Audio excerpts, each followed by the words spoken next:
Hello, in this video we're going to go over all of the essential math concepts I think Unreal Engine game developers should know. Before we get started, I'm an authorized Unreal Engine instructor, and if you want even more free Unreal Engine content, make sure to check out my free Unreal Engine beginner course that will teach you all of the essentials that I think every single beginner should know. With that being said, let's get into it. So the first concept we're going to go over are integers and floats. These are variables that can store numbers. So I'm just going to go over to my variables tab and create a new variable. I'm just going to call this whole number, and I'm going to change this variable type to be an integer. Then I'm just going to compile it, and an integer can store any whole number. So if I type in 500 here, and I just compile this, the integer is going to be able to store its value. Although if, say, I try and put a number like 4.23, it's not going to be able to store it. Integers can only store whole numbers. If we want to store a number that can hold a decimal, we'd use a float. So here, I'm just going to call this float. I'll change the variable type to be a float, and I'll just compile this. And for my float, I can make this 4.2333. So floats can store decimal numbers. That's the main difference between the float and the integer. Next, let's go over some basic arithmetic we can do in Unreal Engine, and I'll also show you a shortcut so you can do this quicker. So in Unreal Engine, we can do basic things like multiply, divide, subtract, add to perform basic equations. We can do the same with integers as well, although manually just dragging off here and writing the equation you want to do can take a bit of time. So there is a thing we can do in Unreal Engine to make this a bit quicker. So in Unreal Engine, we can do this thing called math expressions, which will allow us to write the code that we want to perform instead of manually dragging out the nodes to perform a calculation. So to show you what I mean, I'm going to right click and look for math expression. Select this one, add math expression. And let's say I want to create a formula to calculate how much damage my character should do. So I'm just going to start with some brackets, and for this formula, I'm going to take my character's level, multiply this by 2, I'll then close the brackets, and then I'm going to add this by my character's attack stat. So let's write attack, multiply by 3, and then I'm just going to click enter. And this will basically create a formula where it's going to take in my character's level, so I can just create a new variable, call it level, and just gonna multiply the level by 2 and add this to my character's attack stat and multiply that by 3, and then it's gonna give me that formula. So I didn't have to manually drag it out and do this. We can use math expressions. This can be helpful for quickly creating math expressions. The next concept I want to show you is the clamp node. To create it, we can just right click and look for clamp, and we can go clamp integer or clamp float. And the way it works is dead simple. It takes a value, a minimum and a maximum, and it makes sure a value can never go outside of that range. So this is normally used with health systems. So in my example, I made it so every time I press 1, I get my health and I add 10 to it. Because the max range of my clamp's value is 100, the player's health is never going to be able to go above 100 or below 0. So if I just drag up here and I look for print string, I'm just going to play my project, and we can see after my player's health gets to 100, even though I keep on pressing 1, my player's health is not allowed to go above 100, and that's because I've clamped that value. When working with the float and the integer variables, sometimes we need to convert a float into an integer, and sometimes we need to convert an integer into a float. To convert a float into an integer, we can use the truncate node. And right now my float has a value of 1.8. If I use the truncate node, this is going to make it so the value of this is going to be 1. It's going to take the first value of it. So as we can see, when we hover on this, it gives us kind of an explanation. It will remove the fractional part. So if I made this 1.4, it would still be 1. If I made this 2.6, then the value I'm going to get here is going to be 2. And then to convert a whole number into a float, we can just drag off here and look for 2float. And we want this one 2float integer, and this will convert this into a float. Next, let's go over the round, seal, and floor nodes. All of these convert a float into an integer by removing the decimal, but they do it differently. Round will always round the float to the nearest whole number. So right now, in my float, I have a value of 2.6. So this would round it to 3 as an integer. But if I made this 2.2, this would round it to 2. Next, we have the CIL node. This will always try and round everything up to the highest possible whole number. So right now, the value is 2.2. So this would round it to the value of 3. And even if I were to make this, let's say 2.9, it would still round this all the way up to 3.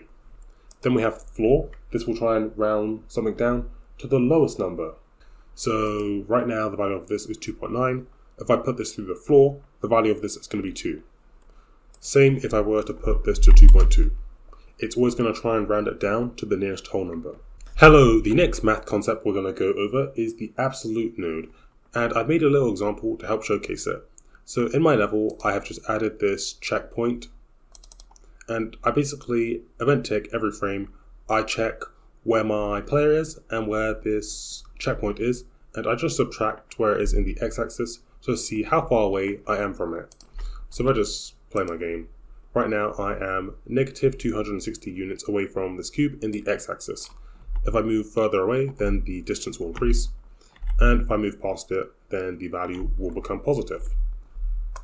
So a negative value will become positive, and positive values remain the same. So if I just drag this off and I look for absolute float and connect this into here, and I compile this and I play my game, the value will always be positive no matter if I'm behind or in front of my checkpoint. Next, let's get into the concept of delta seconds. This is normally used with the event tick node. So the way event tick will work is it will fire every single frame your game is running. So if you have a game running at 60 frames per second, it's going to fire 60 times. And in my example, I have this checkpoint actor, and every single frame, I move it up in the z-axis by 5. So at 60 frames per second, if my game was running at that, then it's going to move this 60 times. Although if my game was only running at 30 frames per second, it's only going to move this up 30 times. So if I play my game, right now, my game is running at 100 frames per second. So depending on my frames per second, it's going to depend how much this moves up by. So if I was playing this game on a different PC, then this is going to move a different distance. But I want to make it so it moves by the same distance regardless of my PC's frames per second. We can achieve that with delta seconds. So here in my example, I'm just going to drag off the delta seconds and look for multiply. And I'll multiply it by 5 because that's how much I want to move it. And when you multiply it by delta seconds, which is the seconds since the last frame, it will roughly even it out. So we're going to get the same behavior regardless of the PC. So if I just compile this, it's going to move a lot slower, but it's going to move at this speed regardless of my frames per second. So even if I was running on a lower end PC, it's going to roughly move up at this speed. And if say I wanted to make it move faster, I just increase this value. So using delta seconds, we can make it so if we're using an event which relies on event tick, it will roughly behave the same regardless of the PC we're playing on. The next concept we're going to go over is the Lerp node. These allow you to blend between two values based on an alpha. So this alpha will go between a value of 0 and 1. When the alpha is at a value of 0, it will be whatever value A is. And when the alpha is at value 1, it will be whatever value B is. So in my example, I have this checkpoint blueprint, and when in play, I set the actor's location to just be wherever it is, although for the Z value, I make it depend on this Lerp node. So with an alpha of 1, this should mean my checkpoint should have a Z location of 1000. So I'm just going to close this. Right now, if I drag in my checkpoint, I can see the Z value is around 350. But if I play my game, then it'll go all the way up to 1000. If I were to make the alpha 0, if I play my game, we can see it's at 0. And if say I make the alpha something like 0.5, then it's going to be halfway in between those two values. So with Lerp, we can lerp multiple things. We can look for Lerp vector. That will allow us to lerp a vector. There's Lerp rotator, which will allow us to lerp a rotation value, and so on. Next, I want to cover the f_interp_to constant and the f_interp_to node. So the way this will work is the f_interp_to constant node will take a current value. So right now I've just gotten the value of where my checkpoint is in the z-axis. I take the target value. This is where I want it to go. That's the delta time. We can just get our delta seconds and connect this into here. Or you can right click and it will get, well, delta seconds. This will basically just allow you to get the value of this. And then there's the interp speed. This is how fast you want it to take. So the higher we make this value, the faster it's going to take. And right now, I just want to make it so my cube will move from where it is in the world to a target value of 1000 in the z-axis. So if I just compile this, and I'm just going to make it start in the 0 in the z-axis, and if I play my game, we can see it will move to that location. If I were to make the interp speed something like 80 and then go compile, it's going to be a lot slower. So it's moving, but it's moving a lot slower. And there's also the f_interp_to. This works basically exactly the same, although it's just going to try and move to this location. f_interp_to constant is going to try and move it at a constant speed of this, although this does still take an interp speed. There's also r_interp_to constant. So occasionally you may want to use the f_interp_to constant if you want to smoothly make something move to a specific location. The next map concept we're going to go over is the map range clamp. This can be helpful depending on what you're doing, but I'm just going to explain it in a general case. So right now I have my map range clamp node, and right now it has a value of 10. It has an in range and an out range. So the in range goes between 0 and 100, and my out range goes between 0 and 1000.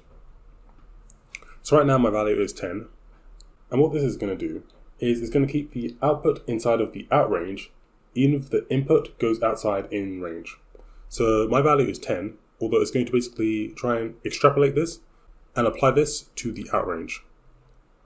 So if I just compile this, and I play my game, when I press 1, it's going to print string 100, because it's going to be using the value from the out range. Next, we're going to cover vectors. These basically represent a 3D space. They can represent scale, positions, directions, and velocities. A vector is just 3 numbers, x, y, and z. As represented by these arrows, in Unreal, x points forwards, y points right, and z points up. X is the red one, y is the green one, and z is the blue one.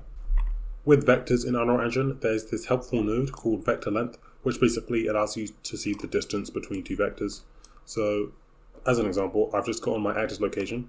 I've also made a reference to my checkpoint and given it to my player. And I've just subtracted the 2 values, and this will tell me the distance between them. So if I just go play, and I press 1, right now I'm 1,400 units away from my checkpoint. And if I press 1 again, then I'm closer. So the vector length is a common node you may use when working with vectors. In relation to vectors, I want to go over the concept of normalizing. Normalizing a vector scales it so its length becomes between 0 and 1, whilst keeping its direction intact. To help showcase this, I'm going to show you an example. So I'm in my Pong project. I basically set up a project where you can play Pong against an AI. And whenever the ball hits something, I want to check the direction the ball is facing. So I do that with the normalize node. This will tell me the direction the ball is facing in. And I'll make sure the value is between 0 and 1. And then once I have that value, I multiply it by 500 and I launch the ball in the direction that it was pointing in. If I did not normalize this, then the value would be ridiculously high and this would not work. So to show you what I mean, I am just going to drag off here and look for print string and connect this into here. Every time my ball hits something, it's going to basically give me the normalized vector of it, which will tell me the position of where the ball is pointing. So let me just minimize this, play my game. So you can see in the X it was like 0.35, in the Y it's 0.9. If I were to not normalize this and I just connect this into here, it's going to show me the raw value, which is really high. So I normalize this vector, so it can be between 0 and 1, and then I multiply it by 500 and add an impulse. If I was using the raw values, it'd be too high. So from time to time, you may need to normalize a vector, and that will put it between 0 and 1. That way, it will just give you the pure direction of that vector. Okay, so those are all of the math essentials I think people should know in Unreal Engine. Of course, there are some more intermediate math concepts. If you'd like me to do a more intermediate video, let me know in the comments. If you want to learn even more about Unreal Engine, how to finish your games and learn how to create a bunch of different games, make sure to check out my Unreal Engine course. There'll be a link to that in the description of the video. And of course, if you enjoyed this video, make sure to like, share it with other people, and subscribe. And I'll see you guys in the next one. Bye!